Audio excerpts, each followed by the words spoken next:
la siguiente exposición de Ingeniería de Seguridad contra Incendios y Pánico. Bienvenidos. Para esto se tienen carreras específicas, les comento, en países aledaños donde se tiene este contenido que ellos llegan a tomar, ¿no? Y obviamente llegan a profundizar sus conocimientos respecto a mecánica de materiales, dinámica de fluidos, y esto lo pueden llevar a simulación. CFD, por ejemplo, es interesante la temática. Todo lo concerniente a termodinámica, todo lo concerniente a mecanismos de transferencia de calor, que son tres, obviamente, la química del juego y distintas reacciones que se llegan a dar, o reactivos que se llegan a generar, ¿no? En este caso, algunas sustancias químicas nocivas, tóxicas para la salud, y en los últimos años de esa carrera se tiene este contenido, ¿no? La visualización y evaluación de peligro de incendio y análisis de riesgo bajo una metodología especificada, similar a una matriz hiper, por ejemplo, de evaluación de riesgos en general, pero esto dedicado al tema de incendio, ¿no? El tema de supresión de incendios a base de agua, se ve en esta carrera muy interesante el tema de bombeos, el tema de roscas que deben llegar a tener cada tipo de manguera y demás.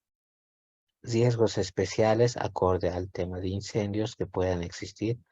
Riesgo por sustancias controladas, sustancias peligrosas, explosivas, radiactivas y demás. La dinámica del fuego, en este caso se puede observar cómo llega a funcionar la misma, ¿no? Modelación de incendios, una materia específica, códigos y normas del programa de protección contra incendios. Protección contra incendios estructural, puesto que también nosotros podemos construir los edificios con material resistente al fuego, ¿no? O por lo menos esmaltar las estructuras con este tipo de material. O qué tipos de materiales se pueden emplear para el tema estructural, ¿no? Pruebas de estabilidad al fuego, otro tipo de materias, son pruebas de estabilidad al fuego, manejo y almacenamiento de materiales peligrosos, análisis y evacuación para el tema de la seguridad humana, investigación de incendios. Cada vez que ocurre un incendio hay que determinar cuál fue la causa, ¿no? Y en esta materia específica se abordan esos temas. Detección, alarmas y control de humos y protección y prevención a explosiones, ¿no? Interesante carrera la de ingeniería que se llega a abordar. Esto tuvo implicancia desde hace bastantes años. Los incendios que tuvieron más de 100 personas fallecidas son los que se llegan a analizar en este tipo de carreras, ¿no? ¿Cuál ha sido la causa de la misma? ¿Por qué se ha llegado a dar? Y a partir de esto se llegan a realizar las conclusiones debidos a ese incidente. Les muestro un recordatorio de un incendio que se ha llegado a suscitar en un país, en el país de Norteamérica, ¿no? Que puedan albergar 400 personas, 100 personas y demás. Requieren un estudio específico para la prevención de ese tipo de incidentes que se pueden dar, ¿no? En distintos países. Hay históricos sucedidos en Estados Unidos, Rusia, Japón, Brasil y distintos países con distinto tipo de incidentes que se han llegado a abordar, ¿no? Del estudio del fuego, obviamente estos pueden llegar a elevadas temperaturas en cuestión de segundos. Esta es una tablita de segundos versus temperatura a la que pueden llegar a ascender. En la parte superior de la llama, por ejemplo, pueden llegar hasta 700 grados centígrados incluso, dependiendo del tipo de material. En las paredes y demás pueden llegar hasta 400 y en la región del piso se tiene menor intensidad de fuego, ¿no? De igual forma, el ácido cianhídrico se puede llegar a liberar en los tipos de incendio. Observen la parte de porcentaje en volumen que se ha llegado a liberar en cuestión de segundos, ¿no? Se ha llegado a liberar 0,1% respecto al volumen del aire, 0,15%. y demás. Y esto va reduciendo obviamente a medida que el fuego se está llegando a consumir. Aquí se tiene el oxígeno disponible, por ejemplo, con el transcurrir del tiempo, ¿no? Se puede observar que inicialmente el aire siempre tiene 21% de una cantidad de oxígeno disponible, ¿no? En casi cualquier lugar del mundo. Este porcentaje puede variar de acuerdo a la altura, pero ese porcentaje se va reduciendo también en cuestión de segundos. De ahí el tema de asfixia en los incendios, ¿no? Se llega a consumir casi llegando hasta el 1% de oxígeno disponible en el ambiente donde ocurre un incendio. De ahí el problema de poder actuar oportunamente antes de que ocurran mayores incidencias, ¿no? Para eso se tienen construcciones basadas en el desempeño, donde nosotros debemos tomar en cuenta bastante bibliografía, ¿no? Para el tema de prevención contra incendios. Se toma en cuenta bibliografía base, bibliografía especializada o normas como las NFPA. En este caso, entre las más principales está la NFPA 1, por ejemplo, la NFPA 101 y otros tantos libros de NFPA.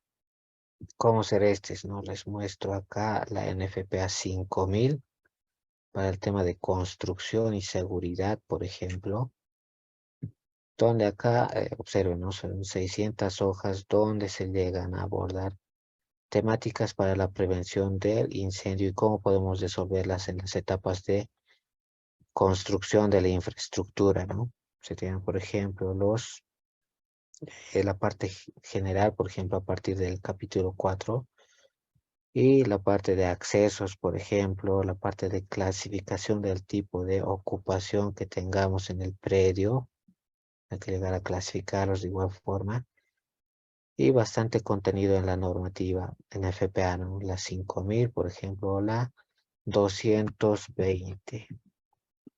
La NFPA 220 se llegan a clasificar estándares de construcción de acuerdo al tipo de construcción que vayamos a emplear. Por ejemplo, aquí se los clasifica por el tiempo de duración que debería llegar a tener el elemento de construcción en el tema de el predio que vayamos a construir, ¿no? 4 tipos de clasificación, por ejemplo, acá, para el tema de la estructura de la construcción y el tiempo que debería llegar a durar, ¿no? 4 horas, por ejemplo. Aquí llegan a durar 3 horas, se da este tipo de clasificación. El tiempo llega a durar 2 horas, se da esa clasificación. Apenas dura 1 hora el material de construcción, se le da otra clasificación. O si no dura nada, ¿no? Si es, por ejemplo, material o una casa construida de madera, ¿no? Va a llegar a no durar mucho tiempo. De esa forma se van clasificando tanto el exterior de la construcción como el interior, incluyendo las columnas, si son edificios, rascacielos de igual forma y demás, ¿no? Importante norma a tomar en cuenta la de la NFPA. De igual forma, para esto se tiene que considerar los siguientes términos, ¿no? Uno, la seguridad contra incendios y pánico que debemos llegar a elaborar. En breve vamos a mostrar lo que es material referente a esta temática. El aislamiento de riesgos de edificios, sobre todo si son bastante altos.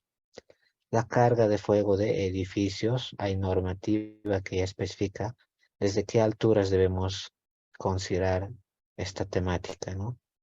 Mientras más alto, debemos tener más sistemas de protección contra incendios.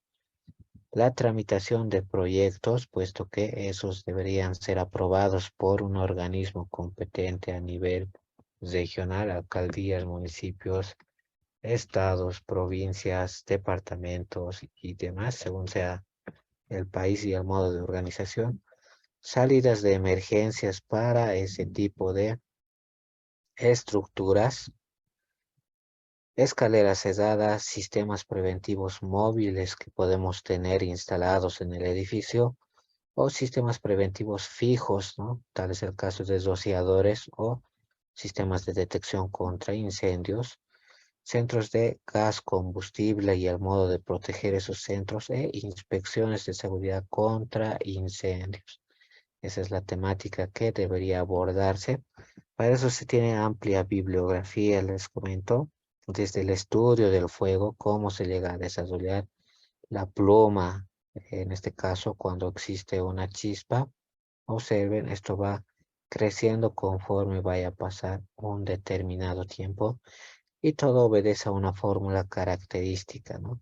Se va a facilitar lo que es las mismas, no se preocupen, donde llegan a realizar ese tipo de estudios, ¿no? Estudios que son a detalle, obviamente, realizados para el tema de incendios, que está, por ejemplo, uno de los estudios, ¿no? Con las fórmulas equivalentes para poder determinar en base a una normativa NFPA que va a tomar en cuenta algunos modelos, ¿no? La 92B, por ejemplo, para calcular el tiempo de activación que deberíamos tener previsto y demás fórmulas, por ejemplo, que se llegan a emplear para esta temática, ¿no? Es toda una carrera de ingeniería a considerar. Y están algunos tiempos, por ejemplo, para poder evaluarse. De igual forma, se deben realizar el análisis de riesgos de incendios, que es una planilla, como les comentaba, similar a una planilla hiper, por ejemplo, donde se evalúa qué puede llegar a pasar en un predio, evaluando los parámetros del mismo, ¿no? Altura, las vías, el tipo de ocupación y demás. ¿Qué tan grave podría ser el que ocurra un incendio? Tal vez sería leve porque no hay personas, o sería leve porque no hay mucho material de alto valor económico. Se evalúan todos esos parámetros. ¿Y qué tan probable sería que ocurra un incendio, ¿no? Por ejemplo, en edificios es crítico porque tenemos distintos tipos de familias conviviendo. Unas se pueden olvidar el tema de apagar su cocina, por ejemplo, y a partir de ese incidente se pueden afectar a múltiples familias, ¿no? Los departamentos son críticos y se debe elaborar un plan para los mismos. De la nomenclatura clásica que van a ver en bibliografía, sobre todo si es inglés, fire equivale a incendio o fuego. Assessment es una valoración o puntuación que se llega a dar. Análisis, obviamente, es un tipo de análisis que debemos llegar a realizar a nivel técnico. Fire Risk Analysis, el FRA característico, que es la valoración de riesgo de incendio en un previo específico. Fire Hazard Analysis es el análisis de peligro de incendio, ¿no? Es distinto el evaluar riesgo, por ejemplo. Riesgo es distinto a peligro, ¿no? De ahí que evaluamos dos aspectos. Y hazard, obviamente, que es peligro. Riesgo, peligro de incendios, lo que comentábamos, un peligro, por ejemplo, es el potencial daño intrínseco, supuesto que podemos llegar a tener, incluyendo, por ejemplo, perder la vida o paralizar una operación industrial. Ese es el peligro, ¿no? Que está presente, latente. En cambio, el riesgo va a ser el resultado de no tomar medidas necesarias para minimizar peligros identificados acá, ¿no? Los peligros se lo visualizan generalmente, se lo pueden observar, pueden haber peligros físicos ahí, explosivos, por ejemplo, combustibles, están presentes en cualquier actividad, ¿no? Están presentes a nivel industrial. Pero el riesgo son todas las medidas que no hemos llegado a adoptar para prevención de ese nivel o para que se active el peligro, ¿no? Es la probabilidad de que un incendio llegue a producir un determinado daño. ¿Cómo analizar las estrategias de diseño? Son específicas y de la rama de construcción civil más que todo. Corresponde a la prevención de la ignición, corresponde al control de un proceso de combustión si es que lo tenemos incorporado en un proceso industrial. Control del incendio mediante la construcción, es decir, hay aspectos arquitectónicos o civiles que se pueden tomar en cuenta para prevención de incendios, ¿no? O por lo menos para su control. La detección y notificación temprana del fuego, un sistema de alarmas, por ejemplo. La extinción automática del incendio, de ahí el tema de implementación de sistemas de supresión de incendio, o la extinción manual de un incendio, ¿no? El tema de dispositivos portátiles como extintores, ¿no? Donde podemos llevarlos y extinguir un incendio. Y el control de lo que está expuesto. De ahí que un plan maestro de seguridad contra incendios antes de ejecutar una construcción debe ser conceptual.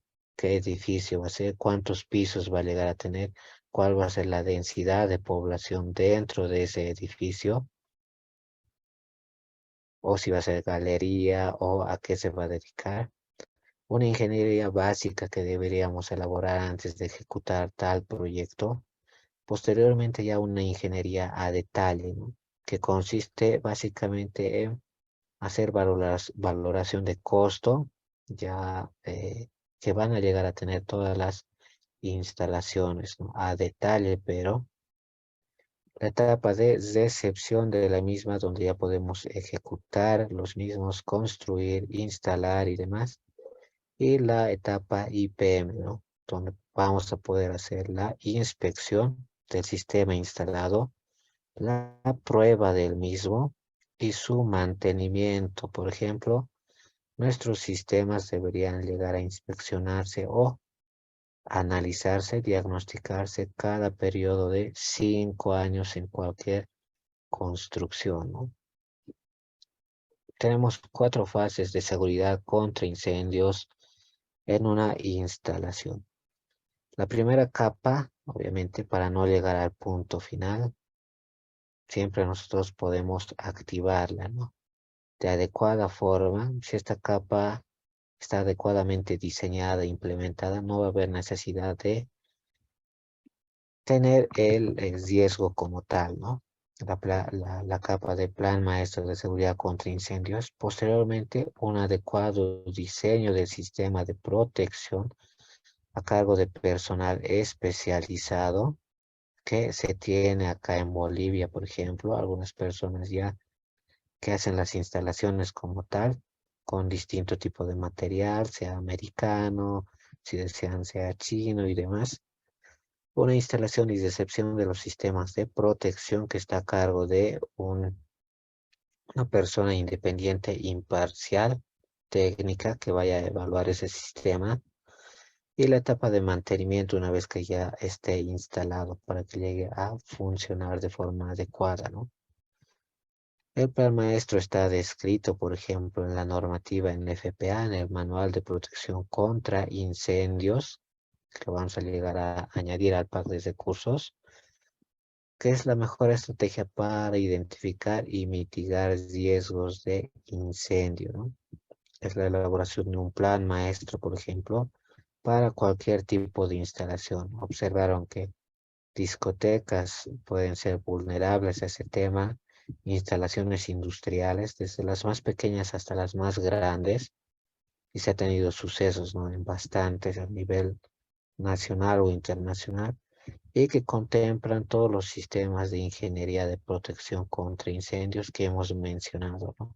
En sus distintas etapas, desde la parte de medios de salida, salidas de evacuación, medios de egreso, señalética que deberíamos implementar, hasta en edificios, les comento, y el tema de iluminación auxiliar, incluso independiente, autónoma, que deberíamos considerar si un edificio es demasiado grande, ¿no?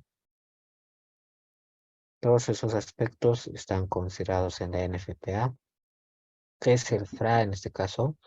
Por sus siglas en inglés es el Fire Risk Assessment, es la valoración de riesgo de incendio que puede llegar a generarse en un predio, ¿no? Es similar a una matriz hiper, ese es el PRO, donde nosotros inicialmente debemos hacer identificación de riesgos, pero específicos de incendio, ¿no? Posteriormente debo evaluar tanto la probabilidad de que llegue a ocurrir un incendio como las consecuencias que se podrían llegar a generar.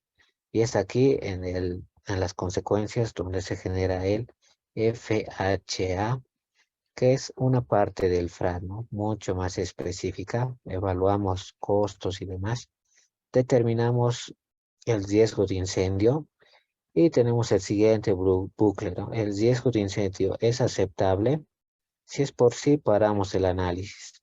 Si es por no, debemos modificar nuestro sistema de protección contra incendios hasta llegar a un nivel aceptable de protección, ¿no? De ahí el tipo de bucle FRAC que podemos emplear. De igual forma, utilizando históricamente en la elaboración de normas, se han llegado a elaborar distintas normas que nos facilitamos en los cursos de NFPA que se dan acá en Pachamama, ¿no?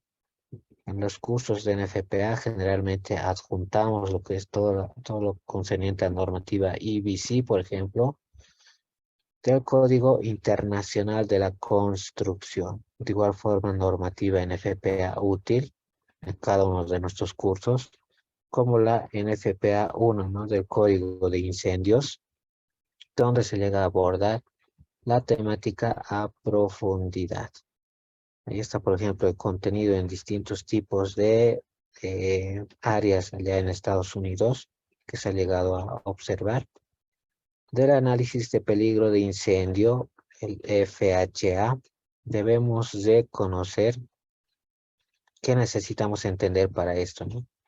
Para poder identificar y hacer un inventario en el previo en el que nos encontremos, definir posibles escenarios anti-incendios que se puedan llegar a suscitar, desde lo más improbable hasta lo más probable, calcular el potencial de incendio y definir el impacto del incendio, ¿no? Y también esto se lo puede realizar mediante un estudio de carga de fuego, como se va a observar la siguiente semana.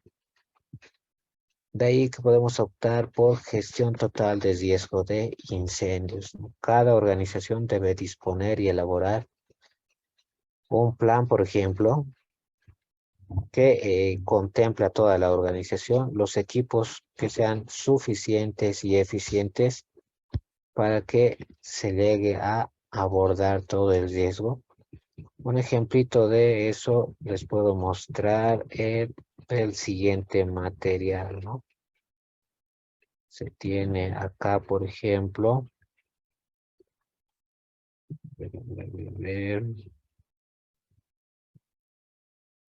una elaboración y preparación de una respuesta ante emergencias para el caso de incendios, ¿no?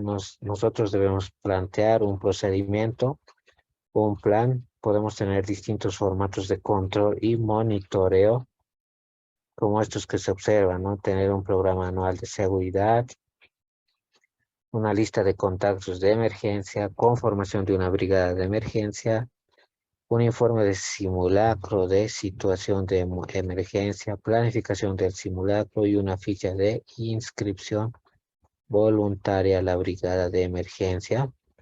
Y los registros, ¿no? Para monitoreo. Registros que pueden ser respecto a un programa anual, el PSCT, por ejemplo. La conformación de la brigada, un informe de desame, si es que se tiene la necesidad en una industria, un MATPEL, por ejemplo. Un informe de simulacro de evacuación en distintas fechas, observen, realizadas, ¿no? A veces no salen bien los simulacros y hay que llegar a reforzar para hacer otro simulacro de evacuación. Y de igual forma, la planificación del simulacro de emergencia, ¿no? Puesto que debe ser previamente planificado. Este tipo de documentación se llega a elaborar. Por ejemplo, acá, ¿no? Las funciones de un brigadista de emergencia. Se tiene como objetivo principal funciones específicas para el brigadista de emergencia, que puede ser una persona de la planta o varias personas de una planta. Tienes responsabilidades, atribuciones y existe relación interna, ¿no? Para la planta.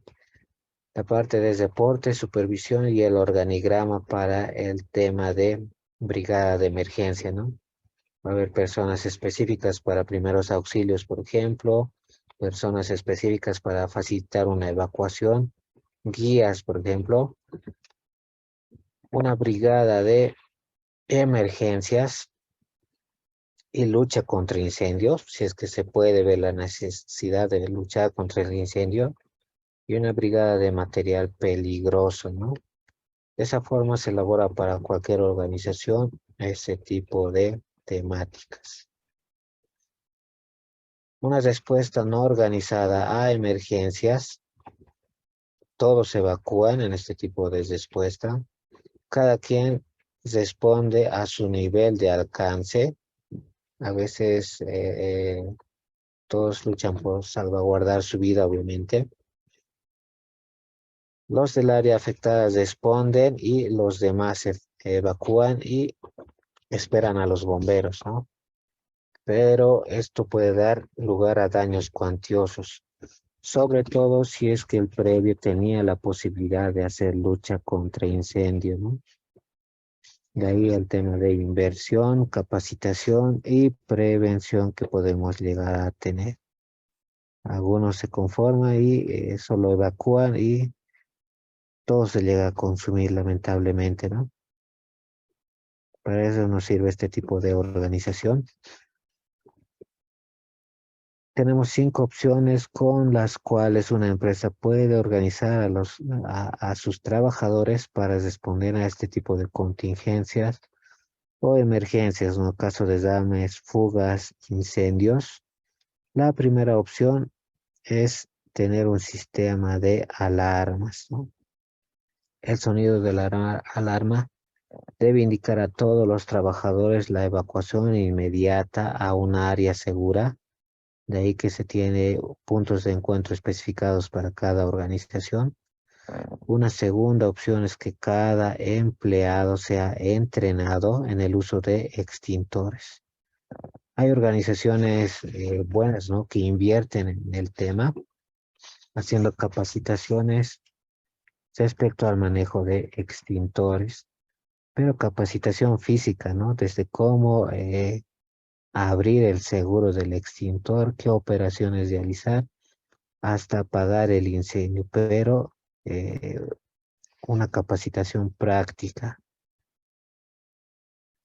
Y al sonido de la alarma, todos se presenten a un lugar de desame o fuga o incendio con sus extintores para poder controlarlo, ¿no? Si hay la posibilidad.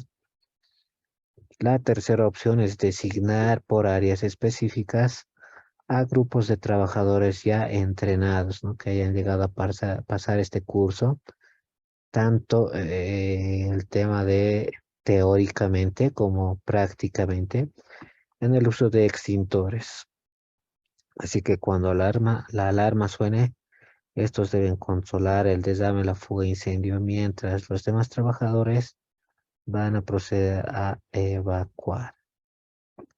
La cuarta opción es establecer un grupo de trabajadores organizados, equipados, entrenados en el control de desames, fugas, incendio, siempre y cuando sea en la etapa inicial, ¿no? Tenemos pocos segundos o minutos para poder reaccionar y apagar un incendio antes que llegue a consumir toda la planta, empresa y demás, ¿no? Hay pocos minutos. Como también ayudar al tema de evacuación, salvamento y reacondicionamiento de propiedades y bienes. Y la quinta opción es establecer una organización de respuesta organizada, entrenada, equipada para responder ante emergencias más allá de la etapa inicial, ¿no? Esto para corporaciones más grandes, donde se tengan números de personas muy elevados o sistemas de riesgo elevados, ¿no? Esas son las 5 opciones por las cuales una empresa puede optar. De la administración para emergencias, primeramente nosotros debemos organizarnos y en esto mejor si participa una alta dirección. Corresponde hacer una etapa de planificación a cargo y con participación de un técnico en seguridad ocupacional, obviamente. Una etapa de coordinación en las que podemos optar por capacitaciones y demás. Ya la etapa de respuesta que debe ser evaluada. Operaciones de control, comunicación y el tema de seguridad, ¿no? Esos son los 7 ámbitos importantes que deberíamos optar. Para la gestión de un plan de emergencias, por ejemplo, requiere de el afianzamiento gerencial, ¿no? Esta palabra es importante.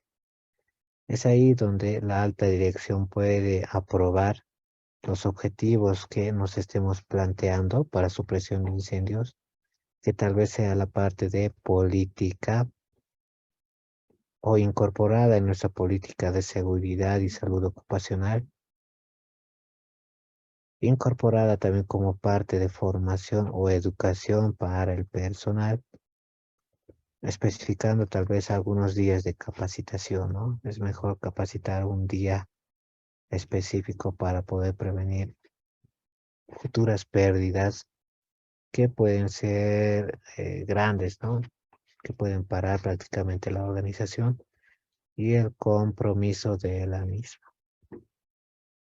Posteriormente se realiza el análisis y evaluación tanto de riesgos que hay en la empresa, las condiciones, qué necesidades se tiene, hay que identificarlas en nuestra matriz que hemos mencionado hace instantes, y cobertura de la misma, ¿no? Si es que estamos en un parque industrial, por ejemplo, otras industrias pueden llegar a afectarnos o nosotros podemos afectar a otras industrias, ¿no? Hasta qué cobertura vamos a llegar a tener. De la organización, por ejemplo, hay que llegar a estructurar, como hemos podido observar en el pequeño manual de funciones, ¿no? La misión que debe llegar a tener esta organización y la responsabilidad. Ya ingresa una etapa de planificación tanto para el personal, planificar recursos económicos, cuesta implementarlo, ¿no? Y presupuestarlos. En la etapa de respuesta corresponde elaborar procedimientos, normas y capacitación. En la etapa de instalación hay que incorporar la parte de información, organización, planificación, respuesta. El PON, que es prácticamente una planificación operativa in situ, es decir, ponerlo en marcha. La capacitación, coordinación y resultados más su evaluación, ¿no? Recuerden que vamos a poner en marcha este tipo de planes de emergencia y ver qué tal resulta. Y en la etapa de auditoría hay que realizar cómo es el progreso en la organización respecto a esta temática, el nivel de eficiencia que ha tenido nuestro sistemita de protección antiincendios y evaluar resultados, ¿no? Si es que se han llegado a cumplir, por ejemplo, las metas basadas en la capacitación o no. Y retroalimentamos nuestro sistema, ¿no? Volvemos a planificar y ejecutar este ciclo. De la respuesta organizada a emergencias, el grupo puede responder con extintores, el grupo puede responder con extintores y mangueras de 38 milímetros y descargas de 475 litros por minuto a una presión de 7 bares. ¿Cuál les parece mejor? ¿La opción 1 o la opción 2? Pero eso obviamente va a venir de acuerdo a la organización, ¿no? O la respuesta puede ser enfocarnos a accidentes, incendios, sismos o estabilización o RPC. O la respuesta puede ser calificada, ¿no? Para el tema de accidentes, incendios, sismos, mercancías peligrosas, rescate industrial y atención premédica incluso.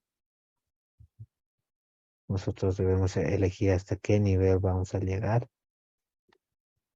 Y para eso se debe tener disponibilidad permanente, acción inmediata, pocos segundos para actuar, respuesta a riesgos específicos, entrenamiento a veces especializado, ¿no? Imagínense que son edificios. Los edificios altos deberían recibir una capacitación respecto al tema de evacuación, ¿no? A veces va a haber personas de la tercera edad, van a haber niños, van a haber tal vez personas gestantes o con algún tipo de problema, tal vez personas que estén un poco eh, con alguna dolencia de salud. Entonces, ante eso se requiere personal que sea entrenado, ¿no? Por personal especializado. Mucho va a depender también del ámbito de acción restringido que podamos llegar a tener y una orientación al control de pérdidas, ¿no? Que podemos tener de acuerdo a un incidente. 10 errores más comunes en la organización de respuesta, ¿cuáles son? Uno, se puede confundir los objetivos con la forma de alcanzarlos. Otro puede ser el determinar el número de componentes en función de un porcentaje o querer reemplazar al cuerpo de bomberos. Tampoco es eso, ¿no? Tampoco es querer reemplazar al cuerpo de bomberos. Otro puede ser pensar que los desastres, fugas, incendios requieren menos gente que en la noche, ¿no? Sea de día o de noche, un incendio acapara o puede acaparar la misma área o mismos bienes, mismo personal, ¿no? Otro puede ser conformar la respuesta con personas que no se tienen o tal vez no se sienten comprometidas, ¿no? Otro, adiestrar en condiciones diferentes a las esperadas. En lo posible, eso hay que llegarlo a llevar en la práctica, ¿no? O olvidar que la eficacia se determina cuando se enfrenta el desastre, fuga o incendios, por eso que hay que llegarlo a llevar a la práctica, ¿no?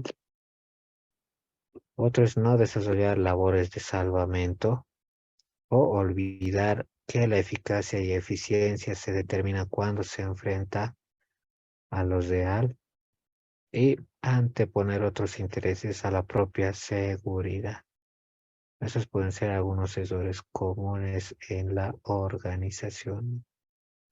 El plan para emergencias.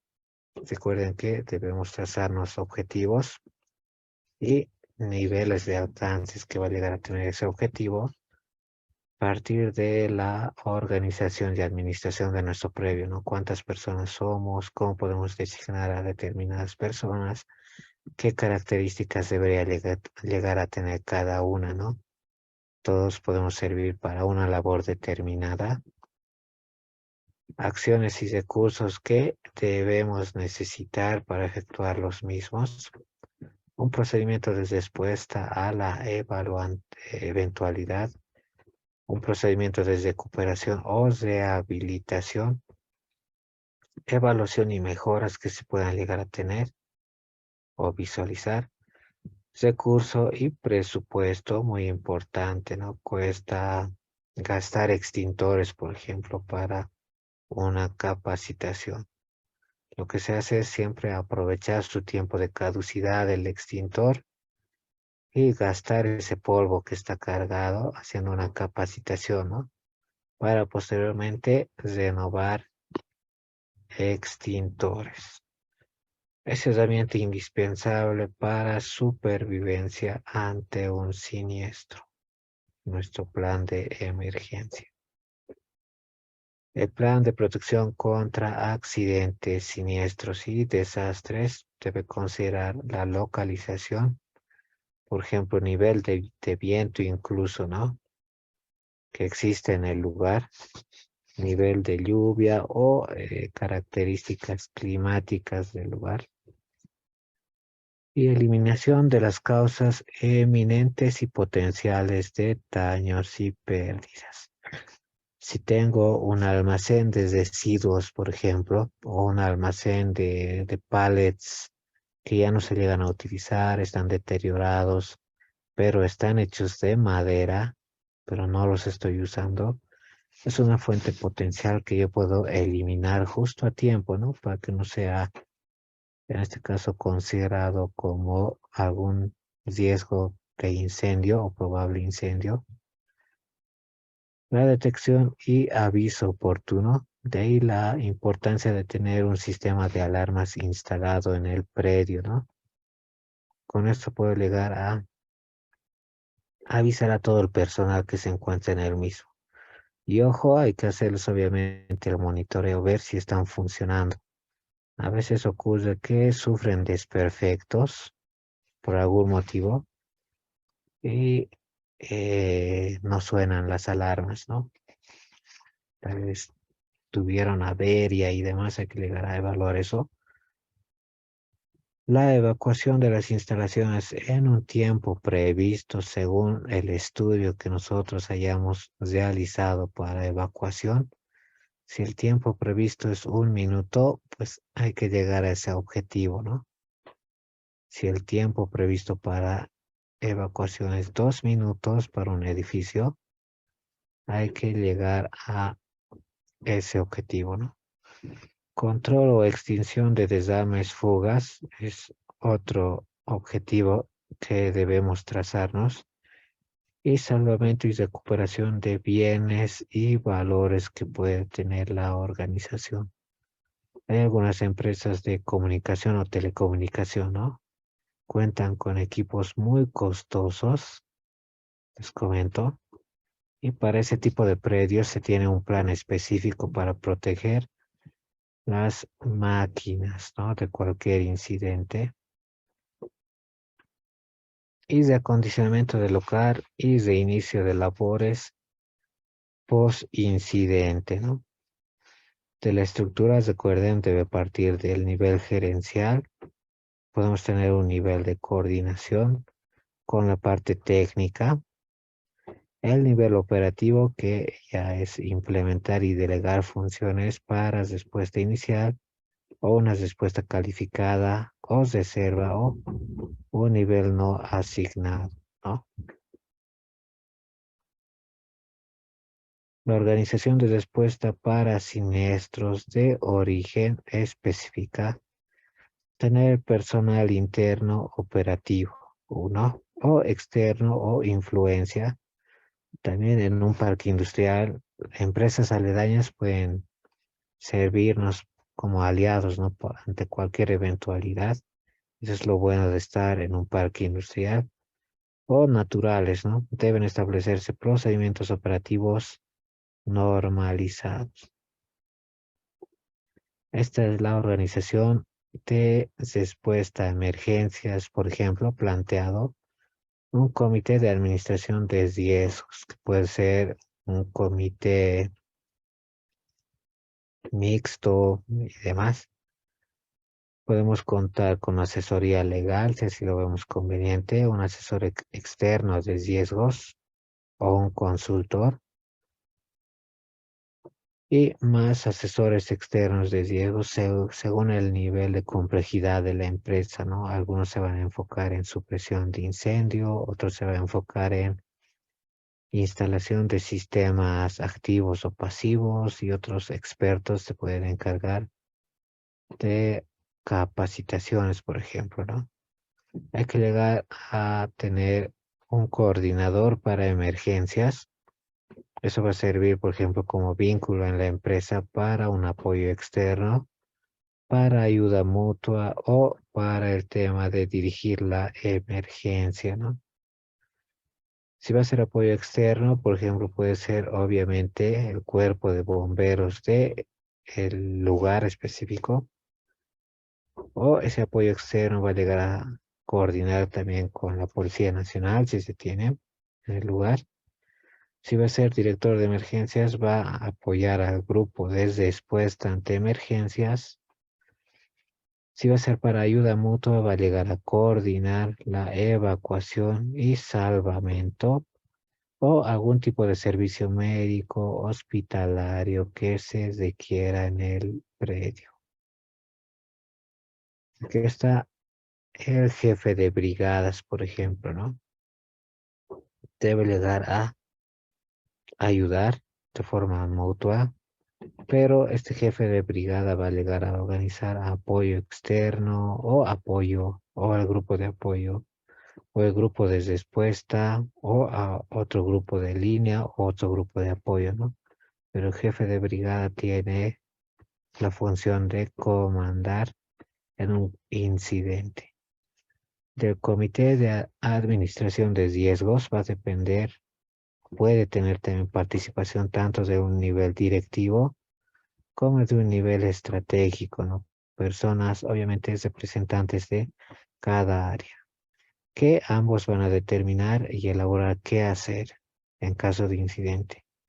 Previa evaluación de riesgos, como mencionábamos, donde en esta evaluación de riesgos se supone que nosotros ya hemos reconocido y evaluado qué es lo que podría pasar en caso de incendio, cumplimiento de algún requisito legal, por ejemplo, aseguramiento y asumir el compromiso que se nos ha delegado en este comité de administración de riesgo. De la coordinación para emergencias podemos contar con un nivel táctico o nivel de coordinación también para saber qué hacer, ¿no? Cómo ejecutar y eliminar el incendio. Es ahí donde se puede planificar necesidades, ¿no? Documentación técnica, por ejemplo, con qué tipo de material trabajamos o qué tipo de material está disponible para incendios. Toda la documentación técnica es de ayuda. Si es que hay líquidos inflamables, incluso si es que hay combustibles y demás. La disponibilidad de recursos, cuánto necesitamos tal vez. Si es que no tienen extintores, no tienen manguera, no tienen hidrantes, tal vez hay que invertir. Establecer la respuesta y realizar capacitación y entrenamiento.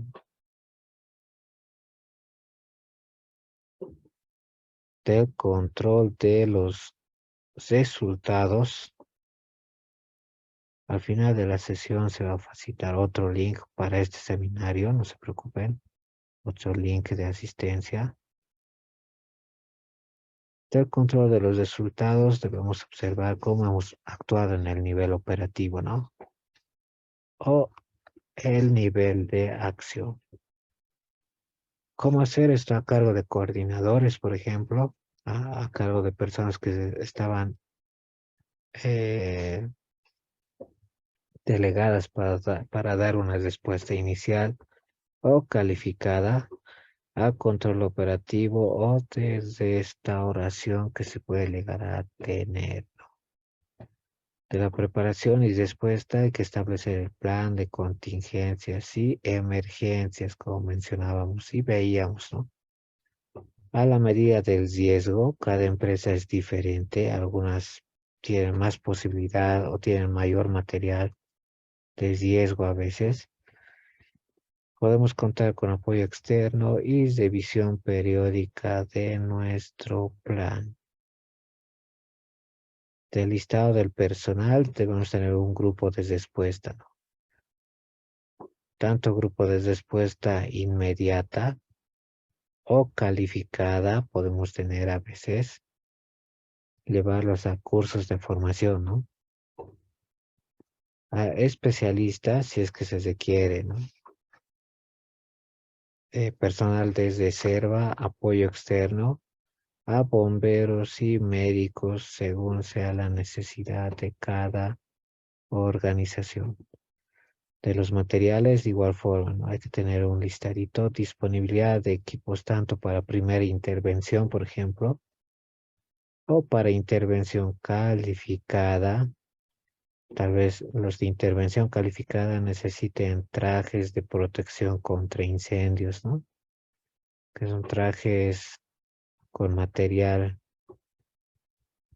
eh, que no se llega a combustionar. o algunos equipos especiales tal vez que se tienen o con los que cuenta la organización, soporte para manipular los mismos, ayuda mutua a bomberos y hospitales con los que podemos contar, a la vez de elaborar un plan y directrices, planos de igual forma, información técnica, esto es muy importante. A veces cuando realizamos evaluación nosotros observamos que no se tienen información o fichas técnicas o detalles de materiales en distintos predios, ¿no? Y es ahí donde debemos comenzar a buscar y solicitar y recursos, ¿no? Recursos ya sean energéticos, recursos hídricos, logísticos y para bienestar con los que podemos contar. Del listado de soporte debemos también tomar en cuenta qué capacidad de salud o qué tema de salud podemos, en los que podemos enfocarnos, tal vez en un hospital o clínica aledaño, si es que están en ciudad, por ejemplo, o algunos médicos emergencistas, ¿no? Hay disponibles, o paramédicos titulados, por ejemplo, o vehículos, ¿no? Depende del tipo de organización. Si es un edificio, obviamente vamos a necesitar de todo esto, ¿no? Y medicamentos y complementarios que podemos llegar a solicitar o requerir. De ahí que la brigada de emergencia es un grupo de trabajadores de la organización, ¿no? Específicos que están capacitados y están calificados para responder a emergencias. Son responsables de prevenir y combatir algún siniestro en la medida de lo posible, ¿no? Que se produzca en la empresa o sector o actividad. Del requerimiento legal, norma que trata de protección contra incendios, por ejemplo, especifica que todas las empresas deberían tener protección contra incendios, salidas suficientes de emergencia, obviamente, y suficiente tiempo o equipo contra incendios, ¿no? Al mismo tiempo de personas capacitadas para el uso correcto de estos sistemas que vaya a contar la empresa. Tenemos estos tips para poder establecer la responsabilidad de las brigadas, por ejemplo. Mientras abre, vamos a continuar con responsabilidades de la Brigada de Protección contra Incendios. Una de ellas es ejercer la prevención de incendios, principios de lucha contra incendios y realizar el salvamento. Son personas delegadas, ¿no? Por área, si es que tenemos 20 áreas en la empresa distintas, grandes, de esas 20 áreas debemos seleccionar algunos representantes, ¿no? Para ser brigadistas, conocer y evaluar los riesgos de incendio existentes, es obligación de los brigadistas, ¿no? Saber dónde hay combustible, dónde hay material que puede resultar ser peligroso. Recibir y orientar al cuerpo de bomberos son una guía, obviamente, donde ellos pueden llegar a facilitar información, ¿no? Tengo combustible, tengo artefactos eléctricos o electrónicos costosos, o tengo personal en tal área, ¿no? Participar en las inspecciones regulares y periódicas, conocer las rutas de escape de forma obligatoria, todas las que haya existentes, conocer los lugares donde se encuentran instalados EPPs o equipos de protección contra incendios. Por ejemplo, ¿dónde están extintores? ¿Cuántos extintores tenemos en planta? ¿Tenemos 10, 20, 30? Debemos saber. O dónde están los hidrantes, ¿no? Si es que es parque industrial, tenemos hidrantes instalados alrededor de la planta. Debemos saber dónde es o cómo se los llega a activar, ¿no? ¿Cuál es nuestro sistema de detección si es que tenemos detectores y alarmas? También los brigadistas deben conocer todos los sectores e instalaciones de la empresa, ¿no? Donde hay equipos, donde hay más material, deben conocer.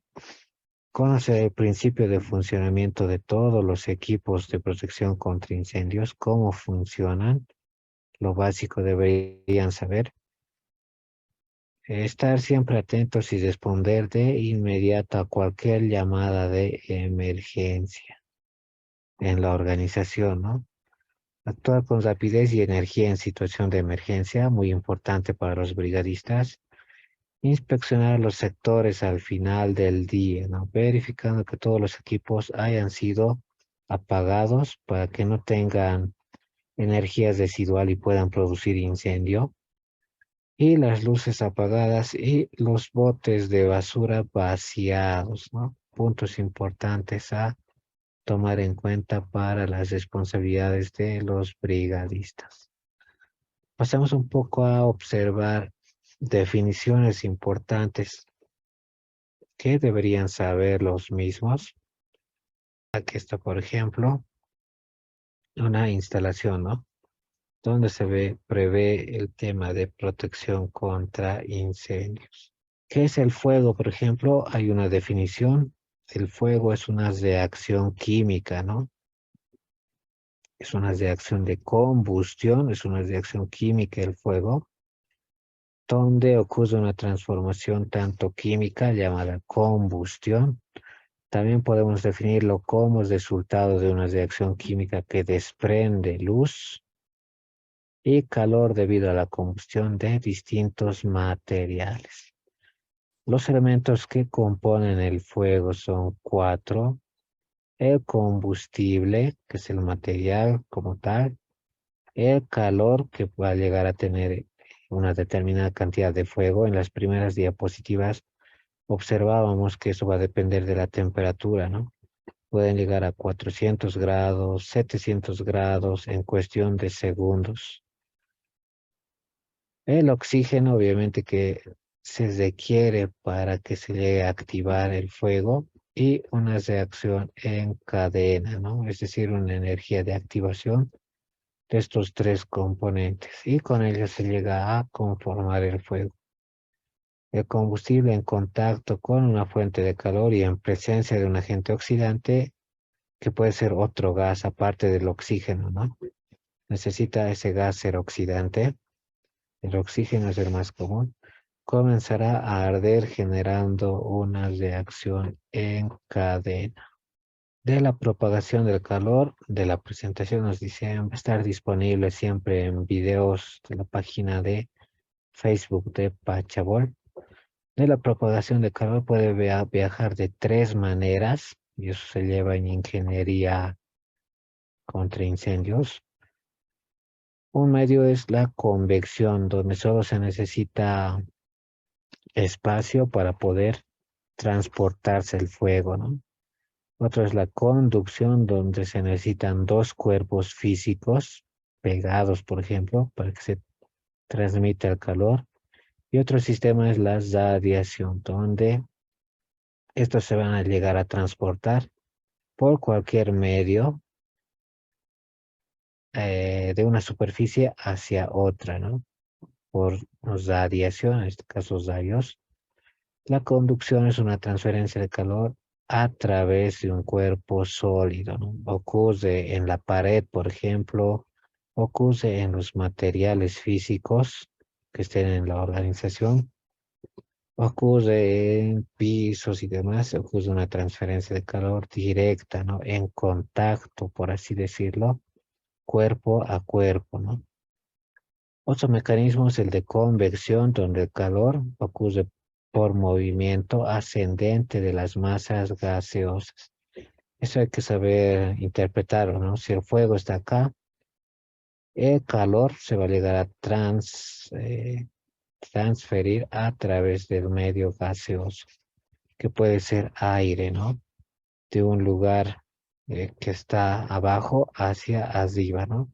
Ese es el mecanismo de transferencia mediante convección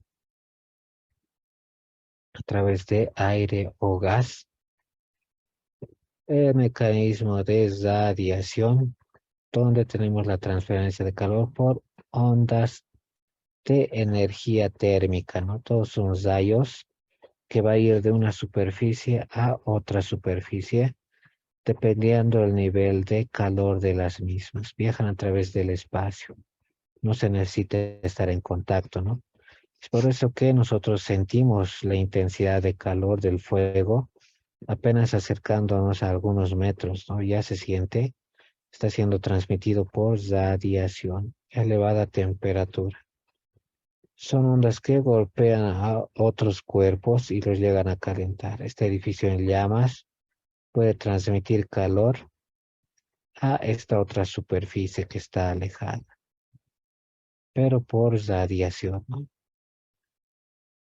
Que es combustible, es el elemento que llega a alimentar al fuego, ¿no? Es el alimento, es el elemento fungible en este caso, y que sirve de campo para su propagación. Los combustibles pueden ser sólidos, líquidos o gaseosos. En la gran mayoría necesitan pasar por el estado gaseoso para combinarse con el oxígeno. ¿Cuáles son combustibles sólidos? Son material en general, ¿no? En este caso pueden ser hierro, parafina, cobre, bronce, están en estado sólido, ¿no? Que reaccionan luego con el oxígeno para poder dar lugar a la combustión. Luego se transforman en líquidos y luego en gases, ¿no? Ese tipo de combustible se quema en la superficie y en la profundidad. Cuanto mayor sea la superficie expuesta de este sólido, más rápido se va a llegar a calentar y en consecuencia se va a llegar a quemar más rápidamente, ¿no? A causa de su mayor superficie. Combustible líquido es cualquier líquido inflamable que tiene propiedades que dificultan la extinción de calor, ya que llegan a reaccionar de forma directa, ¿no? Ya que toma la forma del recipiente. Si se derrama, toma la forma del piso, ¿no? Así se llega a esparcir, goteando en las partes inferiores. Este tipo de combustible se quema solo en la superficie, ¿no? Por eso en los derrames de gasolina, los derrames de petróleo, el petróleo está derramado, por ejemplo, pero la parte superficial es la que se llega a quemar, ¿no? No el interior. Combustible gaseoso son gases que no tienen un volumen específico, adoptan el volumen del recipiente, pero para que ocurra la combustión debe estar en una mezcla ideal junto con el aire, ¿no? Que contiene oxígeno. Si la cantidad del aire es mínima, obviamente es difícil de que ocurra la reacción de combustión, ¿no? Si la cantidad de oxígeno es suficiente, pues se va a llegar a combustionar. ¿Qué es el comburente? El comburente es el elemento que le va a llegar a dar vida a la llama e intensifica la combustión. El comburente más comúnmente conocido es el oxígeno, juega este papel importante. La atmósfera está con 21% de oxígeno, 78% de nitrógeno y 1% de otros gases, ¿no? Ahí el comburente es el oxígeno. En esta condición normal, la quema ocurre con rapidez y completa, ¿no? Sin embargo, la combustión consume oxígeno del aire en un proceso continuo y si el porcentaje de oxígeno es baja, la velocidad de combustión también disminuye. Va a ser baja, ¿no? Cuando llega al 8%, recién no ocurre combustión. Cuando hay 8% de oxígeno es donde no vamos a tener combustión o riesgo de combustión. De las reacciones en cadena, la reacción en cadena hace que la quemadura sea autosuficiente. Es decir, que el combustible tienda a quemarse y expandirse con facilidad, ¿no? Se genera más calor, de ahí la reacción en cadena, lo que a su vez provocará la liberación de más gases, vapores combustibles, desarrollándose una reacción en cadena. Es el producto generado tras la combustión. De las fases del fuego, si el incendio ocurre en un área ocupada por personas, imagínense que son varias personas, existe una alta probabilidad de que el incendio se descubra pronto y la situación se resuelva de inmediato, ¿no? El incendio continuará creciendo hasta avanzar en grandes proporciones, así se tenga cuidado con las tres fases del fuego. Pero en lo posible, en la fase inicial hay que llegar a extinguir el fuego, ¿no? Esa es la clave. La etapa inicial es cuando hay mucho oxígeno y el fuego está produciendo vapor de agua y dióxido de carbono y otros gases, ¿no? Gran parte del calor se consume en combustible para calefacción y la temperatura está ligeramente por encima de lo normal.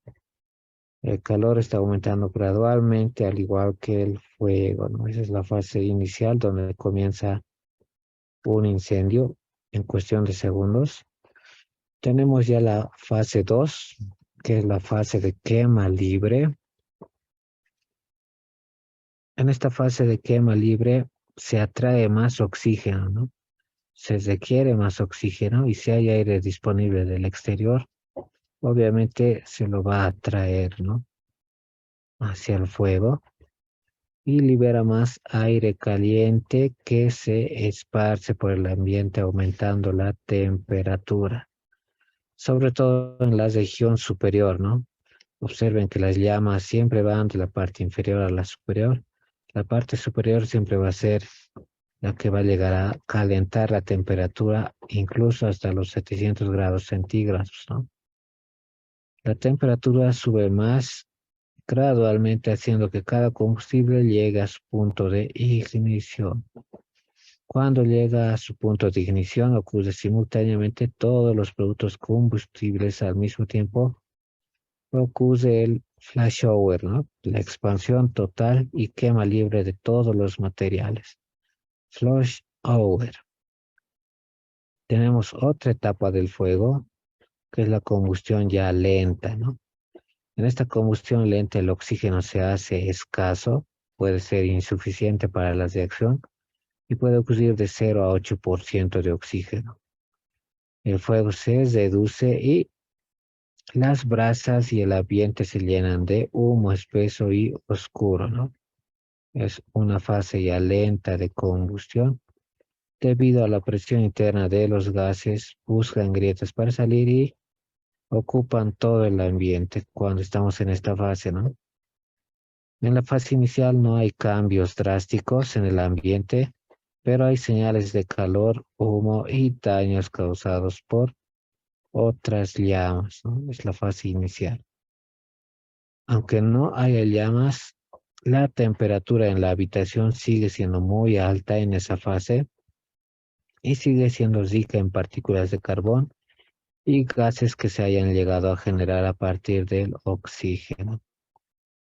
En un entorno como este, hacer que entre una cantidad de oxígeno puede provocar una gran explosión, ¿no? El fenómeno, si es que ocurre, se llama Black Draft, ¿no? Son las condiciones ambientales de la incidencia de un Black Draft, ¿no? Cuando existe poco nivel ya de oxígeno. Si se perforase, por ejemplo, en este nivel la pared, por ejemplo, pasa a veces, ¿no? Puede llegar a ocurrir una explosión de este tipo. Eso por el ingreso brusco de oxígeno que llega a ingresar y obviamente se llega a generar ese tipo de reacción, ¿no? Se le llama Black Draft. La entrada de aire rico en oxígeno causará la explosión ambiental en el interior. De la combustión completa es aquella en la cual se produce calor y las llamas y tiene lugar en un ambiente rico en oxígeno. Prácticamente todo llegó a reaccionar. En cambio, en una combustión incompleta es aquella en la que se quema, produce calor o ninguna llama y tiene lugar en ambientes pobres de oxígeno, ¿no? Cuando ya no hay ausencia, pues prácticamente el fuego se puede llegar a extinguir incluso. Y una combustión espontánea es lo que sucede cuando un material se quema sin una fuente externa de calor. Materiales con un punto de ignición bajo, por ejemplo, se prende de por sí sola en la combustión espontánea. La explosión es una quema de gases o partículas sólidas a muy alta velocidad en lugares confinados, ¿no? De ahí que ocurre ese fenómeno de explosión con gran liberación de energía y desplazamiento de aire. Tenemos el método de extinción de incendios, vamos a poder observarlo acá. Podemos hacer una extinción de incendios basados en la eliminación de uno de los 4 elementos que hemos mencionado, ¿no? Eliminamos o bien la chispa, o eliminamos el oxígeno, o el material combustible, ¿no? Podemos remover material, por ejemplo. Es la forma más sencilla de extinguir un incendio, ¿no? Todo lo que esté a su alrededor debería ser delimitado, con un material no combustible, aislándolo para un posible incendio. Se basa en la retirada de material combustible aún no alcanzado, ¿no? Puesto que se va a llegar a expandir, se va a llegar a quemar de igual forma. Tenemos algún tiempo a veces de poder remover este material. También se le llama a este método llamado corte o eliminación del suministro de combustible cuando delimitamos el área. Por ejemplo, cuando cerramos una válvula o retenemos la fuga de un combustible líquido o gas, cuando retiramos los materiales combustibles del ambiente y los aislamos, ¿no? Es ahí donde podemos controlar el fuego. Otra forma es por enfriamiento. Es el método más utilizado, el método de enfriamiento de la llama. Consiste en bajar la temperatura del material combustible que está siendo quemado, reduciendo su liberación de gases y vapores inflamables. El agua es el agente extintor más utilizado para el tema del enfriamiento, ya que tiene una gran capacidad de absorción de calor y se encuentra fácilmente en la naturaleza. Sin embargo, es inútil utilizar este método con combustibles con un punto de combustión inferior a 20 grados centígrados, ¿no? Si el combustible está inferior a los 20 grados centígrados, obviamente no nos sirve enfriar, ya que el agua se enfría a temperatura ambiente. Podemos recurrir al uso de rociadores o bocas de incendio en forma de niebla para el combate de incendios. Vean este ejemplito de acá. En este método de extinción se elimina el elemento calor o fuego, ¿no? Otro método es amortiguando. Consiste en reducir o impedir el nivel de oxígeno en el lugar, ¿no? Con material combustible. Si no hay oxidante para reaccionar con el combustible, no va a haber fuego, ¿no? Es otra forma de apagar el incendio.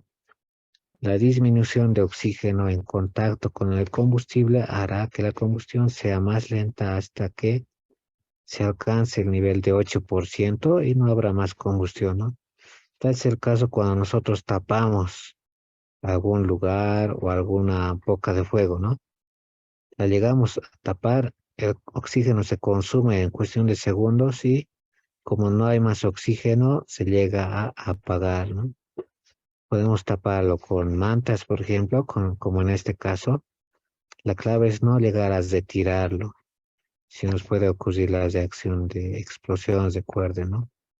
No hay que retirarlo, hay que tapar unos cuantos segundos, si es posible muchos segundos, hasta que se extinga el nivel de fuego. Por ejemplo, usar una tapa de una olla para apagar una llama o sartén o golpear la llama con una escoba llega a extinguir el nivel de fuego. Las llamas vivas, siempre que haya suficiente oxígeno, cuya falta hará que el fuego se llegue a extinguir cuando existan llamas vivas. De ahí tenemos clasificación de tipos de fuego, ¿no? Los incendios se clasifican según el tipo de material generalmente. Sí, el link al final, por favor, no se preocupen, hay link al final de la asistencia. Los incendios se clasifican según los materiales que van a intervenir en ellos, ¿no? Tenemos fuego clase A, por ejemplo, cuando involucra a material muy combustible, sea este papel, madera, tela, caucho. Esa instalación se va a caracterizar por posiblemente tener un tipo de fuego A. Se caracteriza por las cenizas y brasas que dejan como residuos y porque arde en proporción a su volumen. La quema se da en la superficie y en la profundidad. Por ejemplo, papel, plástico o madera, ¿no? Se da en 3D la quema. Para un incendio clase A hay un método de extinción, se necesita enfriamiento, es decir, hacemos uso de agua o soluciones que tengan gran porcentaje de agua para reducir la temperatura del material en combustión por debajo del punto de ignición. Es decir, cuando hacemos esa operación con agua simplemente estamos enfriando, ¿no? Por ese efecto de enfriamiento de la superficie se extingue el fuego. El uso de polvos químicos solo va a retrasar la combustión, a veces no la llega a eliminar. No actuando en la quema en la profundidad, así el dióxido de carbono, por ejemplo, que además de siendo esparcido a la brasa, o sido calentado y ayuda a la propagación del fuego. Hay que saber qué tipo de extintor usar, ¿no? En el caso de incendios. Incendio clase B. En este caso ocurre cuando tenemos material inflamable o grasas o gases combustibles, ¿no? En cualquiera de estos casos vamos a llegar a contar con un incendio clase B o nivel de fuego clase B, que se caracteriza por no dejar residuos al quemarse, solo hay una superficie que queda expuesta, ¿no? No dejas residuos y se quema solo en la superficie expuesta, no a nivel profundo en este tipo de fuego, ¿no? Puede ocurrir en tintas industriales que nosotros tengamos, por ejemplo, es material combustible generalmente, o residuos inflamables o centrales de gases, ¿no? Otro tipo de método de extinción se necesita para su extinción apagar o interrumpir o romper la reacción en cadena. En el caso de líquido muy caliente, su punto de ignición y requiere enfriamiento una vez más. Solo se utilizará agua como último recurso para este tipo de fuego, en forma de niebla para enfriar líquidos sobrecalentados, ¿no? Agua en forma de niebla, ya que el uso de un chorro puede propagar las llamas. Las llega a empujar, ¿no? Si es que utilizamos chorro a gran presión. La asfixia con espuma se destaca como el método más efectivo hoy en día con frecuencia se puede llegar a utilizar polvo químico, ¿no? Incendio clase B, este tipo de incendio puede ocurrir junto con material que esté energizado, por ejemplo, todo lo eléctrico, electromecánico que puede estar en planta, puede dar lugar a este tipo de incendio clase C. Se caracteriza por el riesgo de vida que ofrece, ¿no? A la vez puede haber reacción eléctrica, en este caso, ya sean máquinas, electrodomésticos, paneles eléctricos, ocurre un tipo de incendio C, por ejemplo.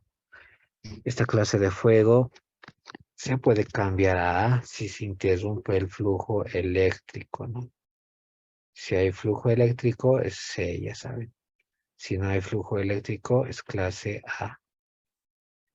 Se debe tener cuidado con los equipos que acumulan energía, generalmente en su interior, ya que permanecen energizados incluso después de la interrupción de la corriente eléctrica, ¿no?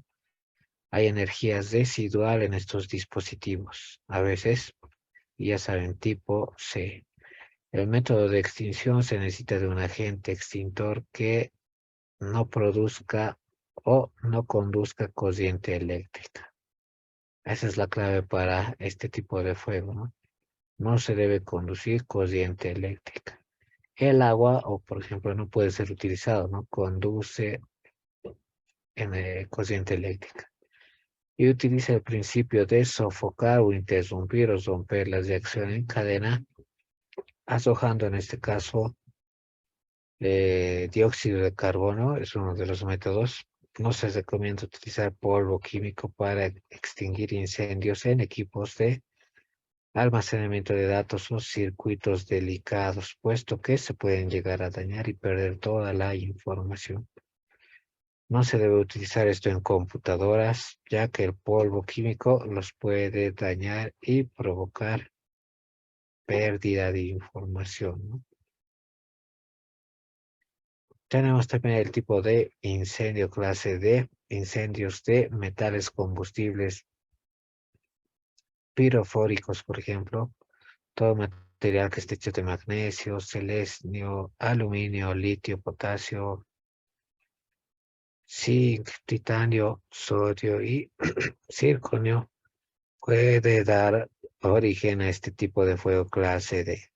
Se caracteriza por arder a altas temperaturas y reaccionar con los agentes extintores comunes. Antimonio utilizado en la fabricación de placas de baterías, de revestimiento de cables y tipos de impresión, por ejemplo, se ha tenido incidentes, o polvo de aluminio, ¿no? Esos son considerados niveles de fuego o clase de fuego tipo D. Del método de extinción para ese tipo de material, se necesita agente extintor especial que se fundan en contacto con el metal combustible, formando una especie de capa que aísla el aire de la superficie que se está llegando a quemar, interrumpiendo la reacción de combustión, ¿no? El litio y el cadmio y el magnesio son ejemplos de metales combustibles. El uso de polvos químicos especialmente es efectivo en el combate contra incendios clase D. Del equipo de lucha contra incendios, hay bastante equipo que podemos visualizar. Equipo que esté hecho a base de sustancia sólida, líquida o gaseosa, como se puede observar. Hecha a base de agua, por ejemplo, espuma mecánica, polvo químico o gas carbónico. Hablando de equipos portátiles, ¿no? Se tienen también dispositivos diseñados de distinta capacidad, sobre todo para cuerpos de bomberos, ¿no? El objetivo es que este tipo de dispositivos esté siempre visible y bien ubicado. Para eso se va a realizar el estudio de carga de fuego la siguiente semana en el taller programado y ver el tema de ubicación en el predio, ¿no? En un lugar despejado o área despejada, esos son los criterios de ubicación de un extintor libre de cualquier obstáculo que pueda dificultar su acceso. Debe estar instalado entre 20 centímetros y 1,6 metros de altura, midiendo desde el suelo hasta la parte superior del aparato. Eso depende también de la capacidad, ¿no? El usuario no debe desplazarse más de 15 a 20 metros para conseguir un extintor. Ese es otro criterio que lo van a ver graficado en un plano. A partir del día lunes, ¿no? Veamos si ya abrió. Aquí está un planito para el tema de prevención contra incendios, observen. Pero ahí está, ¿no? Se puede diferenciar. Ya saben, no debe desplazarse de 15 a 20 metros máximo para acceder a un extintor. Tenemos extintores con agua presurizada a presión, por ejemplo. Estos pueden ser aluminizados, por ejemplo, de otro material, pero que contenga siempre la explicación, ¿no? Para fuegos clase A, actúa por enfriamiento o amortiguamiento, en forma que el chorro impacto le haga impactar en forma de ducha, niebla o vapor. Tiene el inconveniente en algunos casos de dañar el material que golpea por la presión que tiene en su interior, ¿no? Así que puedes romper cosas. Actúa por la presión interna que expulsa el chorro cuando se presiona el gatillo, ¿no? No se debe utilizar esto cuando tenemos componentes eléctricos. Hay capacidades de carga de 10 litros y alcance de chorro de 9 a 11 metros. Tenemos tiempo limitado para su uso, por lo que hay que ser efectivos, ¿no? Al utilizar el extintor. Máximo 64 segundos que puede utilizarse el extintor. Más o menos, ¿no? Mucho va a depender de la ficha técnica de cada extintor, pero tenemos 64 segundos para poder utilizar toda la capacidad de ese extintor. Aquí está, por ejemplo, un sistema de prevención de incendios con la ubicación correspondiente de los dispositivos, tanto de detección, las salidas y temas que se tienen en este predio, ¿no? Está con su leyenda, lo vamos a poder observar.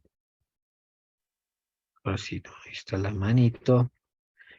¿Y qué significa la señalética de este sistema de prevención contra incendio, no? Tengo extintores de gas carbónico, por ejemplo, en forma de crucecita en el mapa. Tengo extintor de polvo químico,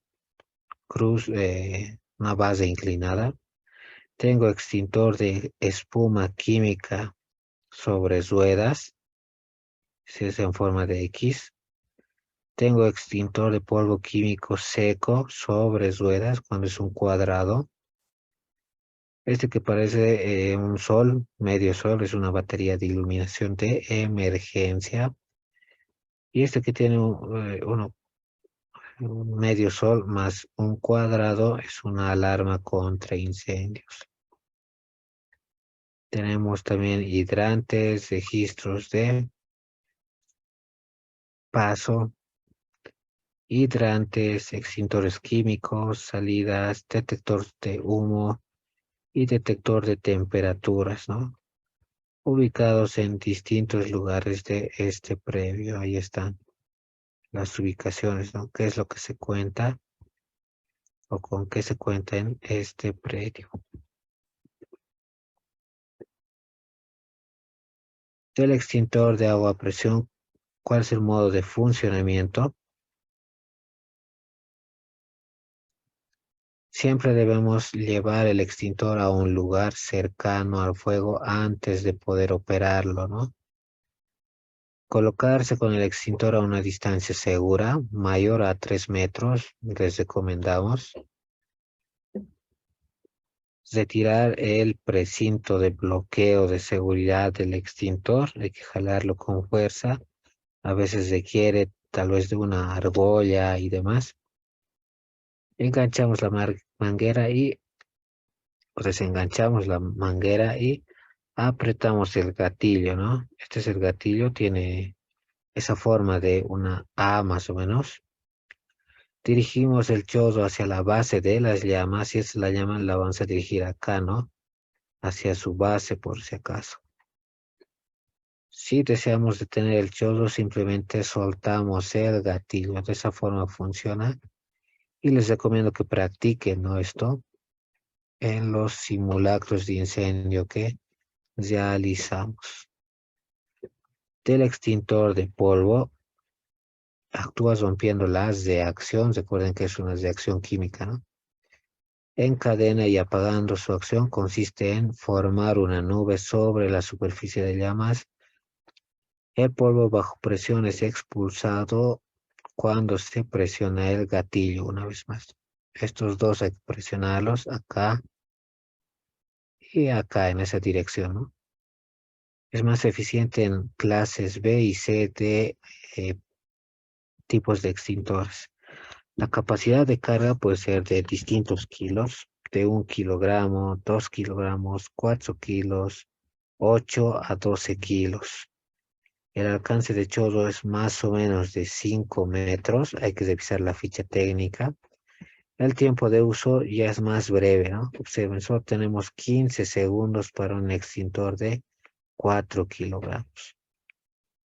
Se acaban relativamente más rápido el polvo, ¿no? O 25 segundos para un extintor de 20 kilogramos. Hay que considerar tiempo y su uso efectivo. Ahí está la capacidad de carga. Pueden venir en tamaños de 2, 4 hasta 6 kilogramos y tienen un alcance de 2.5 metros más o menos. Y el tiempo de uso que se le puede dar es 25 segundos aproximadamente para ese tipo de extintor de gas. Que están más planitos. En breve los vamos a visualizar, que ahora son muchos. Tenemos extintores, más de ellos, con ruedas incluso, observen. Estos extintores montados sobre ruedas se llegan a utilizar para aquellos lugares donde se tiene mayor carga de fuego, ¿no? Se tiene mayor carga de fuego, entonces se tiene que utilizar un extintor que tenga ruedas incorporadas por su peso, tamaño y capacidad. Obviamente pesan más de 10 kilogramos. Si es que hay damas en el predio, va a ser más dificultoso manipularlos. De ahí la importancia de las rueditas, ¿no? Los casos pueden ser de agua, polvo químico o dióxido de carbono. El modo de operación es similar. Transportamos el caso, soltamos la manguera, abrimos el cilindro para presurizar el remolque. Después de presurizar el remolque, apretamos el gatillo y dirigimos el chozo hacia el lugar de fuego. Ahí está el transporte, abrimos el cilindro y después de presurizar el remolque, apretamos el gatillo en dirección del fuego. Estos portátiles con rueda, los hay con agua a presión, por ejemplo, de capacidades de 75 a 110 litros, con un chorro de alcance de hasta 13 metros y un tiempo de uso un poquito más prolongado, ¿no? 180 segundos. 3 minutitos para poder utilizar este tipo de extintor. De imágenes de 75 litros y 180 segundos. Pero también hay de polvo químico con rueditas. La capacidad de carga de 20 a 100 kilogramos, y es más pesadito. Y el tiempo de uso en un equipo de 20 kilogramos es de 120 segundos. Y tenemos este de gas carbónico, dióxido de carbono, de 25 a 50 kilogramos.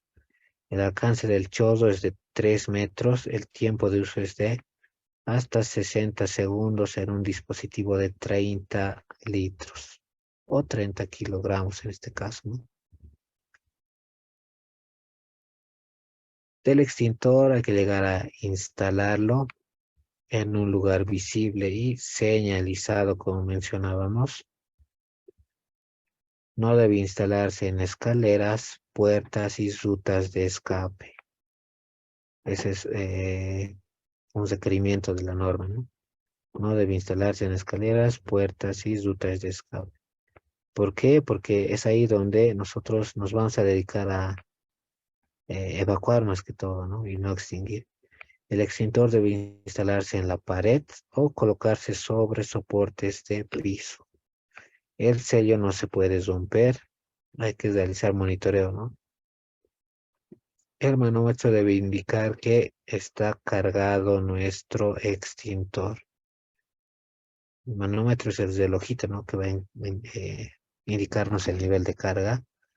De los equipos hidráulicos, el agua que ha sido considerada el más abundante agente extintor y más económico, ¿no? Utilizar agua muchas veces es más económico que los polvos químicos y demás. Si es bien utilizado, es eficaz para los fuegos tipo clase A y B, incluso en forma de chubascos o niebla. Hay equipos hidráulicos que son dispositivos que permiten la recogida de agua o toma de agua de un punto específico durante la extinción de incendios y permite su uso por parte de los bomberos, ¿no? Hay dos tipos de columna o de muro. Están los hidrantes, por ejemplo, tipo pared, ¿no? Hidrante tipo pared. Está la manguera, por ejemplo, que es para estos dispositivos flexible. Puede estar hecho de material incombustible, obviamente. Material de lona, fibras sintéticas, cáñamo incluso. Ustedes saben que el cáñamo es un aislante. O algodón revestido interiormente de caucho utilizado para agua a presión, ¿no? Desde la fuente de suministro hasta el lugar donde va a ser desalojada. Este tubo de caucho y cubierta externa, ¿no? Las mangueras se almacenan dentro de la caseta y empaquetan en forma de aduchadas, por ejemplo, o en forma de zigzag. Cualquiera de él que les parezca más cómodo, ¿no? Zigzag o las enrolladas. Hay mangueras aductoras, por ejemplo, que van a requerir preparación donde vamos a necesitar colocar la manguera en el piso sin torceduras, de esta forma, ¿no? Hay que colocarlas en el piso previamente. En un extremo doble la brida sobre la manguera y hacemos el proceso de aducción, ¿no? Desde un punto a 50 centímetros del centro y más cercano del extremo dotado del enrolle, la manguera hacia el otro extremo, ¿no? Podemos enrollar hasta la atadura del extremo doblado y podemos levantarlo del suelo en la parte superior del rollo y a partir de ahí colocar el rollo en el suelo y completar la vuelta de extremo extendido sin torcerlo. Esas son operaciones de manguera que podemos ejecutar, ¿no? El desenrollar, por ejemplo, del transporte de la manguera en espiral se debe llevar al hombro, si es que vamos a tener una urgencia, manguera al hombro o debajo del brazo, ¿no? Cualquiera sea el caso. Pegado al cuerpo para llevarlo al hombro, el bombero debe colocar el rodillo en posición vertical con la junta exterior hacia arriba, agachado. Tomamos el rollo en las manos y lo colocamos sobre el hombro, de modo que la junta exterior quede debajo y ligeramente inclinada, ¿no? Aquí está la juntita, observen. Este punto de acá es la junta, ¿no? De la cual estamos hablando. Eso para que no se llegue a soltar, ¿no? Imagínense que no esté, se puede desenrollar si es que no está ajustada. De modo que la junta exterior quede debajo y ligeramente inclinada hacia adelante, sujetando el rollo con la mano correspondiente al hombro, ¿no? Es una forma de poder llevar las mangueras. Cuando se transporte debajo del brazo, el rodillo debe colocarse en posición vertical y la junta de unión mirando hacia adelante, ¿no? Como se observa en la imagen, y hacia abajo, manteniendo el rodillo cerca del cuerpo y debajo del brazo. Dos formas de transportar mangueras, ¿no?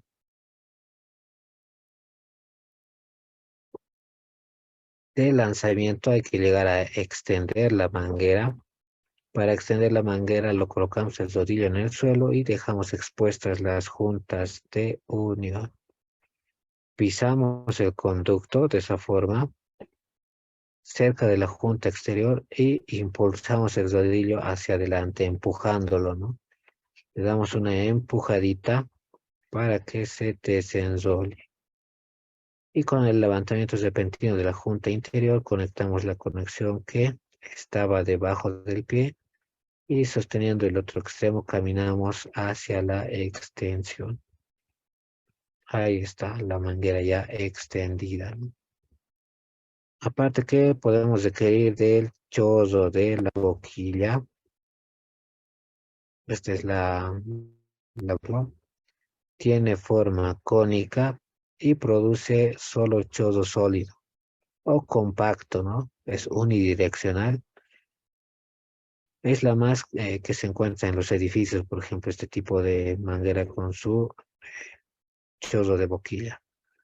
Pero es más limitada en cuanto a las opciones de su uso. En cambio, se tienen boquillas ajustables, como se pueden observar acá, con rosca interior y escudo en la punta, ¿no? Donde se va a producir el chorro plano o niebla, según sea el caso, se puede llegar a ajustar, debido a los tipos alternativos de chorro que produce. A la vez que podemos tener hidrantes. Los hidrantes son este tipo de dispositivos especiales para la toma de agua y se supone que tienen alta presión, ¿no? Para combatir incendios de mayor envergadura. Y solo principios como es el caso de los extintores. Los extintores solo nos sirven para cuando el fuego se está iniciando, ¿no? Cuando el fuego se está propagando ya podemos utilizar hidrantes. Para operar un hidrante se debe contar con un equipo compuesto por 3 brigadistas. Ojo, hidrante siempre con 3 brigadistas, ¿no? Solo es muy dificultoso. En los cuales uno tendrá la función de controlar la apertura de la válvula, puesto que es a alta presión, y hay que abrirla de a poco, porque si no la manguera uno o se suelta o nos puede llegar a golpear. Y la activación de la bomba, ¿no? Los demás tendrán la misión de manejar la manguera. Son pesadas, les comento, y es por eso que se requiere manipularlo a veces entre dos, ¿no? Entre uno es dificultoso. Tenemos también la parte de los hidrantes que deben ser manipulados por el brigadier empuñando la tobera. Es quien va a determinar la apertura del registro, controlando el tipo de chorro, ¿no? Full o a medias y determinando el avance o retroceso del equipo. Es ahí donde se puede especificar avancemos o retrocedamos, ¿no? Lanzamos y acoplamos, recuerden, ahí está, acoplándolo al hidrante. Abrimos el registro y activamos la bomba. Es un sistema de bombeo a alta presión. Y combatimos el fuego, ¿no? Llegamos a drenar el agua de la manguera. Operaciones básicas para el tema de incendios. De la alarmita de incendios, hagan la prueba, este tipo de alarmas. A veces se deterioran, les comento, ¿no? Eso pasa en la vida real. O pierden la conexión eléctrica. Son pulsadores que obviamente activándolos llegan a emitir un sonido característico. A veces pueden estar dentro de un cristal, hay que romper ese cristal con el martillo que puede estar adherido en la parte de encima o en algún lugar, ¿no? Activamos la alarma, aseguramos que todos sean notificados de la situación de emergencia. A la vez que podemos tener también luces de emergencia, vamos a llegar a tener otro seminario gratuito basado en normativa ISO para luces de emergencia. En caso de corte de suministro eléctrico, ya que es requerimiento, ¿no? Hay incendio, se debe cortar energía. La iluminación autónoma debe garantizar que la evacuación se realice de forma segura, manteniendo la visibilidad. Ahí están todos los equipos que hemos ido mencionando, ¿no? Y más tipos de equipos que existen, observen, desde los tanques de alta presión, equipos que pueden estar acoplados a tableros, sistemas de tubería, bien identificados tanto en su piso y demás. Y como ejercicio interno debemos realizar el simulado, simulacro de emergencia, ¿no? Ya saben, conformar brigadistas, recuerden que tienen objetivos y demás. Y nos vamos a ir a la parte de el simulacro de emergencia, ¿no? El objetivo es proporcionar a los empleados de la empresa una preparación suficiente para una respuesta rápida, eficiente y segura ante una eventualidad de emergencia. También es responder a una emergencia priorizando la protección eficaz, uno, de la vida, ¿no? Siempre en primer lugar. Otro, la seguridad y el bienestar del público o empleados. Y la prevención por medio de un ambiente adecuado. La reputación e imagen de la empresa y sus accionistas incluso. Imagínense que un cuerpo de brigadistas de una empresa privada apague su incendio, ¿no? Obviamente la reputación va a sobresalir de esa empresa, ¿no? Qué buena empresa que contiene brigadistas y obviamente da una imagen de empresa segura, ¿no? O empresa que llega a capacitar adecuadamente a sus empleados y por ende llega a subir su imagen, ¿no? Hasta que se restablezcan las operaciones. Hay que designar el equipo que gestionará la emergencia. Recuerden, diapositivas antes de equipo de emergencia. Definir las relaciones, responsabilidad del equipo de respuesta ante emergencias y definir procedimientos a seguir en caso de emergencia. Pero también hay que documentar, ¿no? Todos los recursos utilizados en las acciones de control y extinción de emergencia. Hay que tener un listadito, por ejemplo, de qué personas estaban de turno y post actividad si todas las personas estuvieron en el lugar. Aparte que podemos simular ahí la pérdida de una persona, ¿no? ¿Qué hacemos si faltan 2 personas en el listado? Ya hay que activar la brigada de emergencia, ¿no? Para el tema de salvamento. Posiblemente estén 2 en el interior de la planta y hay que llegar a encontrarlos sí o sí, ¿no? Hay que cumplir con la ley y los reglamentos vigentes también para hacer este simulacro de emergencia. Ahí está la situación de emergencia. Se considera emergencia una situación especial derivada de algún accidente o incidente de cualquier naturaleza, no física, eléctrica y demás, capaz de causar daño a personas, equipos o al ambiente, que requieran un control y eliminación e interrupción obligatoria e inmediata de la rutina de trabajo. Para pequeña empresa, por ejemplo, es una emergencia que deriva de pequeños brotes. Si se combate el incendio con los medios humanos y materiales disponibles en el lugar, no pone en peligro la seguridad de las personas, ni la instalación ni el medio ambiente. Una emergencia de tamaño mediano puede ser aquella en la que el control esté en este caso expuesto y en ausencia de